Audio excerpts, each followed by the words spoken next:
മത്തായി എഴുതിയ സുവിശേഷം 3-ാം അധ്യായം. ആ കാലത്ത് യോഹന്നാൻ സ്നാപകൻ വന്ന് യഹൂദ്യ മരുഭൂമിയിൽ പ്രസംഗിച്ചു. സ്വർഗരാജ്യം സമീപിച്ചിരിക്കയാൽ മാനസാന്തരപ്പെടുവീൻ എന്ന് പറഞ്ഞു.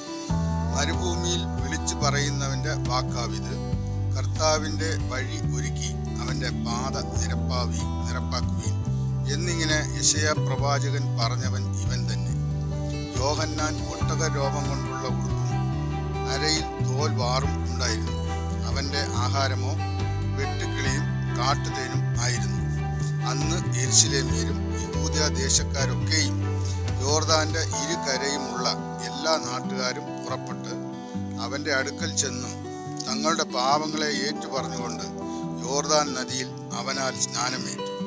തൻ്റെ സ്നാനത്തിനായി പരീശരിലും സാദുക്യരിലും പലർ വരുന്നത് കണ്ടാറെ അവൻ അവരോട് പറഞ്ഞത്, സർപ്പസന്തതികളെ, വരുവാനുള്ള കോപത്തെ ഒഴിഞ്ഞു ഓടിപ്പോകുവാൻ നിങ്ങൾക്ക് ഉപദേശിച്ച് തന്നത് ആർ? മാനസാന്തരത്തിന് യോഗ്യമായ ഫലം കായ്പീൻ.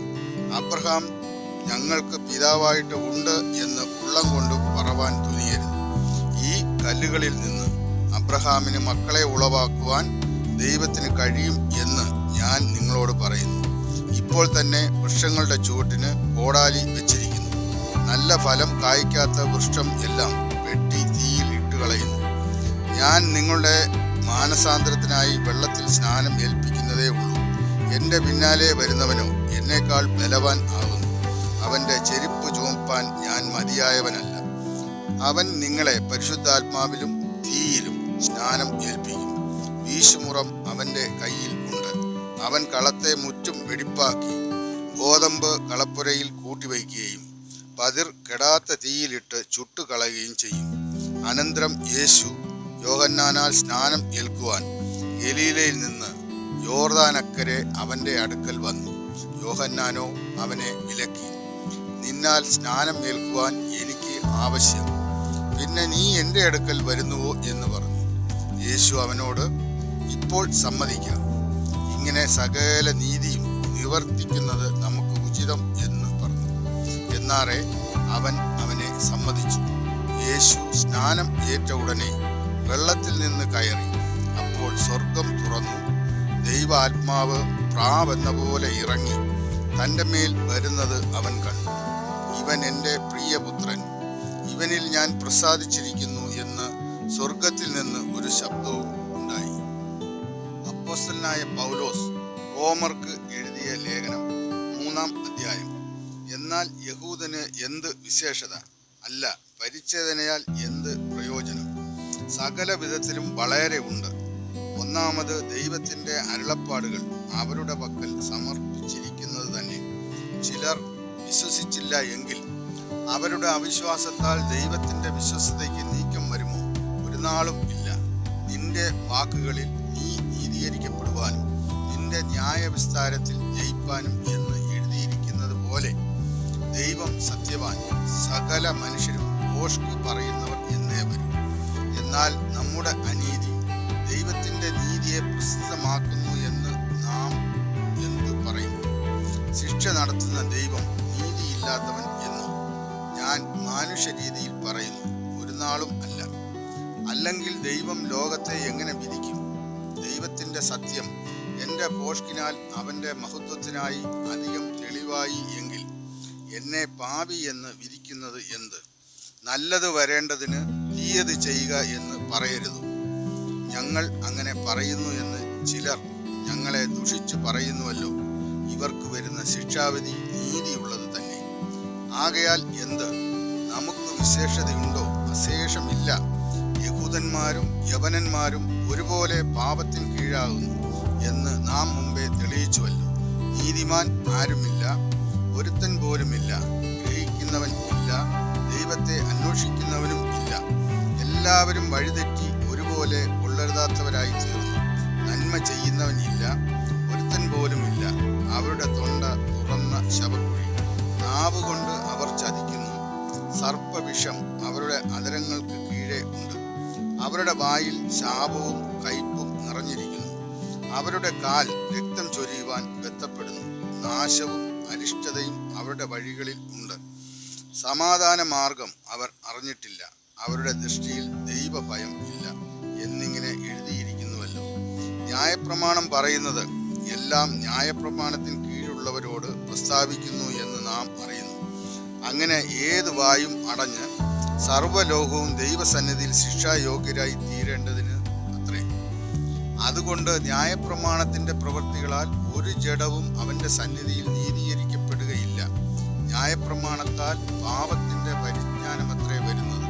ഇപ്പോഴോ ദൈവത്തിന്റെ നീതി വിശ്വസിക്കുന്ന എല്ലാവർക്കും യേശുക്രിസ്തുവിലെ വിശ്വാസത്താലുള്ള ദൈവനീതി തന്നെ ന്യായപ്രമാണം കൂടാതെ വെളിപ്പെട്ട് വന്നിരിക്കുന്നു. അതിന് ന്യായപ്രമാണവും പ്രവാചകന്മാരും സാക്ഷ്യം പറയുന്നു. ഒരു വ്യത്യാസവുമില്ല. എല്ലാവരും പാപം ചെയ്ത് ദൈവ തേജസ് ഇല്ലാത്തവരായി തീർന്നു. അവന്റെ കൃപയാൽ യേശുക്രിസ്തുവിലെ വീണ്ടെടുപ്പ് മൂലം സൗജന്യമായി അത്രേ നീതീകരിക്കപ്പെടുന്നത്. വിശ്വസിക്കുന്നവർക്ക് അവൻ തൻ്റെ രക്തം മൂലം പ്രായശ്ചിത്തമാകുവാൻ ദൈവം അവനെ പരസ്യമായി നിർത്തിയിരിക്കുന്നു. ദൈവം തൻ്റെ പൊറുമയിൽ മുൻകഴിഞ്ഞ പാപങ്ങളെ ശിക്ഷിക്കാതെ വിടുക നിമിത്തം തൻ്റെ നീതിയെ പ്രദർശിപ്പിപ്പാൻ താൻ നീതിമാനും യേശുവിൽ വിശ്വസിക്കുന്നവനെ നീതീകരിക്കുന്നവനും ആകേണ്ടതിന് ഇക്കാലത്ത് തൻ്റെ നീതിയെ പ്രദർശിപ്പിപ്പാൻ തന്നെ അങ്ങനെ ചെയ്തു. ആകയാൽ പ്രശംസ എവിടെ? അത് പോയി.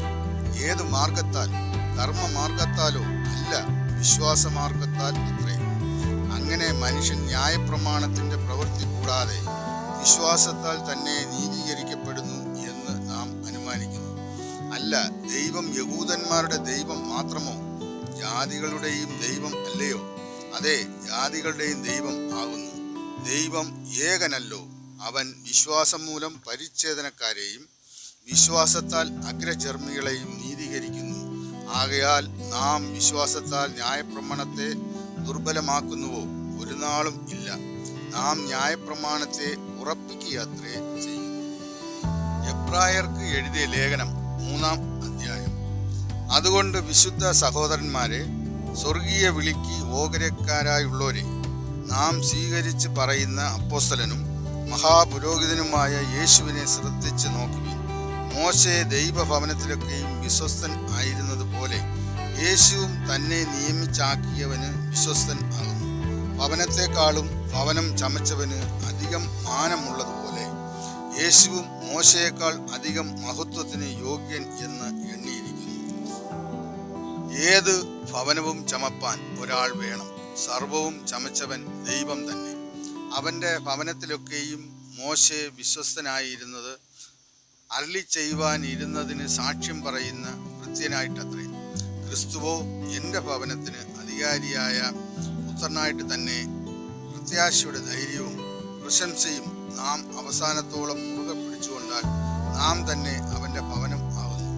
അതുകൊണ്ട് പരിശുദ്ധാത്മാവ് അരുളി ചെയ്യുന്നത് പോലെ, ഇന്ന് നിങ്ങൾ അവൻ്റെ ശബ്ദം കേൾക്കുന്നുവെങ്കിൽ മരുഭൂമിയിൽ വെച്ച് പരീക്ഷാ ദിവസത്തിലെ മത്സരത്തിൽ എന്ന പോലെ നിങ്ങളുടെ ഹൃദയം കഠിനം ആക്കരുത്. അവിടെ വെച്ച് നിങ്ങളുടെ പിതാക്കന്മാർ എന്നെ പരീക്ഷിച്ചു. 40 ആണ്ട് എൻ്റെ പ്രവൃത്തികളെ കണ്ടിട്ടും എന്നെ ശോധന ചെയ്തു.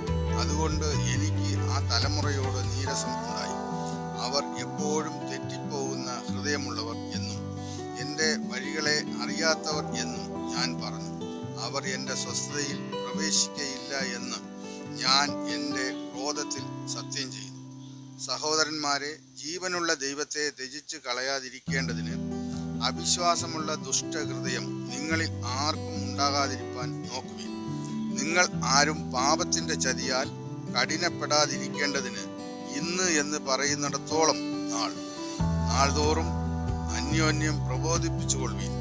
ആദ്യ വിശ്വാസം അവസാനത്തോളം മുറുകെ പിടിച്ചുകൊണ്ടാൽ നാം ക്രിസ്തുവിൽ പങ്കാളികളായി തീർന്നിരിക്കുന്നുവല്ലോ.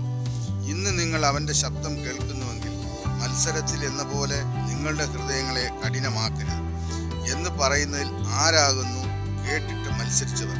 മിസ്രയീമിൽ നിന്ന് മോശെ മുഖാന്തരം പുറപ്പെട്ടു വന്നവർ എല്ലാവരും അല്ലോ. 40 ആണ്ട് ആരോട് ക്രൂദ്ധിച്ചു?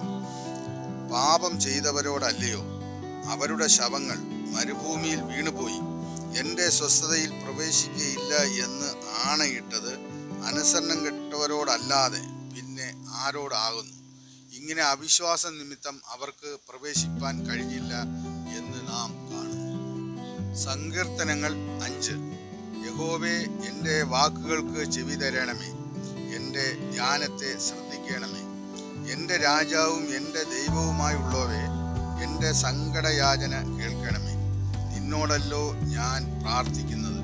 യഹോവേ, രാവിലെ എൻ്റെ പ്രാർത്ഥന കേൾക്കണമേ. രാവിലെ ഞാൻ നിനക്കായി ഒരുക്കി കാത്തിരിക്കുന്നു. നീ ദുഷ്ടതയിൽ പ്രസാദിക്കുന്ന ദൈവം അല്ല. ദുഷ്ടൻ നിന്നോടുകൂടെ പാർക്കയില്ല. അഹങ്കാരികൾ നിന്റെ സന്നിധിയിൽ നിൽക്കയില്ല. നീതികേട് പ്രവർത്തിക്കുന്നവരെ ഒക്കെയും നീ വഹിക്കുന്നു. ഭോഷ്ക് പറയുന്നവരെ നീ നശിപ്പിക്കും. രക്തപാതകവും ചതിവുമുള്ളവർ യഹോവയ്ക്ക് അറപ്പാകുന്നു. ഞാനോ നിന്റെ കൃപയുടെ ബഹുത്വത്താൽ നിന്റെ ആലയത്തിലേക്ക് ചെന്ന് നിന്റെ വിശുദ്ധ മന്ദിരത്തിന് നേരെ നിങ്കലുള്ള ഭക്തിയോടെ ആരാധിക്കും. യഹോവേ, എൻ്റെ ശത്രുക്കൾ നിമിത്തം നിന്റെ നീതിയാൽ എന്നെ നടത്തണമേ. എൻ്റെ മുമ്പിൽ നിന്റെ വഴിയെ നിരപ്പാക്കണമേ. അവരുടെ വായിൽ ഒട്ടും നേരില്ല. അവരുടെ അന്തരംഗം നാശകൂപം തന്നെ. അവരുടെ തൊണ്ട തുറന്ന ശവക്കുഴിയാകുന്നു. നാവുകൊണ്ട് അവർ മധുരവാക്ക് പറയുന്നു. ദൈവമേ, അവരെ കുറ്റം വിധിക്കണമേ. തങ്ങളുടെ ആലോചനകളാൽ തന്നെ അവർ വീഴട്ടെ. അവരുടെ അതിക്രമങ്ങളുടെ ബഹുത്വം നിമിത്തം അവരെ തള്ളിക്കളയണമേ. നിന്നോടല്ലോ അവർ മത്സരിച്ചിരിക്കുന്നത്. എന്നാൽ നിന്നെ ശരണം പ്രാപിക്കുന്നവർ എല്ലാവരും സന്തോഷിക്കും. നീ അവരെ പാലിക്കുന്നത് കൊണ്ട് അവർ എപ്പോഴും ആനന്ദിച്ചാർക്കും. നിന്റെ നാമത്തെ സ്നേഹിക്കുന്നവർ നിന്നിൽ ഉല്ലസിക്കും. യഹോവേ, നീ നീതിമാനെ അനുഗ്രഹിക്കും. പരിച കൊണ്ടെന്ന പോലെ നീ ദയ കൊണ്ട് അവനെ മറയ്ക്കും. സങ്കീർത്തനങ്ങൾ 6. യഹോവേ, നിന്റെ കോപത്തിൽ എന്നെ ശിക്ഷിക്കരുതേ. നിന്റെ ക്രോധത്തിൽ എന്നെ ദണ്ഡിപ്പിക്കരുതേ. യഹോവേ, ഞാൻ തളർന്നിരിക്കുന്നു. എന്നോട് കരുണയുണ്ടാകണമേ. യഹോവേ, എൻ്റെ അസ്ഥികൾ ഭ്രമിച്ചിരിക്കുന്നു. എന്നെ സൗഖ്യമാക്കണമേ. എൻ്റെ പ്രാണനും അത്യന്തം ഭ്രമിച്ചിരിക്കുന്നു. നീയോ യഹോവേ എത്രത്തോളം? യഹോവേ, തിരിഞ്ഞ് എൻ്റെ പ്രാണനെ വിടുവിക്കണമേ. നിന്റെ കാരുണ്യം നിമിത്തം എന്നെ രക്ഷിക്കണമേ. മരണത്തിൽ നിന്നെക്കുറിച്ച് ഓർമ്മയില്ലല്ലോ. പാതാളത്തിൽ ആർ നിനക്ക് സ്തോത്രം ചെയ്യും? എൻ്റെ ഞരക്കം കൊണ്ട് ഞാൻ തകർന്നിരിക്കുന്നു. രാത്രി മുഴുവനും എൻ്റെ കിടക്കയെ ഒഴുക്കുന്നു. കണ്ണുനീർ കൊണ്ട് ഞാൻ എൻ്റെ കട്ടിലിനെ നനയ്ക്കുന്നു. ദുഃഖം കൊണ്ട് എൻ്റെ കണ്ണ് കുഴിഞ്ഞിരിക്കുന്നു. എൻ്റെ സകല വൈരികളും ഹേതുവായി ക്ഷീണിച്ചുമിരിക്കുന്നു. നീതികേട് പ്രവർത്തിക്കുന്ന ഏവരുമേ, എന്നെ വിട്ടു പോകുവീൻ. യഹോവ എൻ്റെ കരച്ചിലിൻ്റെ ശബ്ദം കേട്ടിരിക്കുന്നു. യഹോവ എൻ്റെ അപേക്ഷ കേട്ടിരിക്കുന്നു.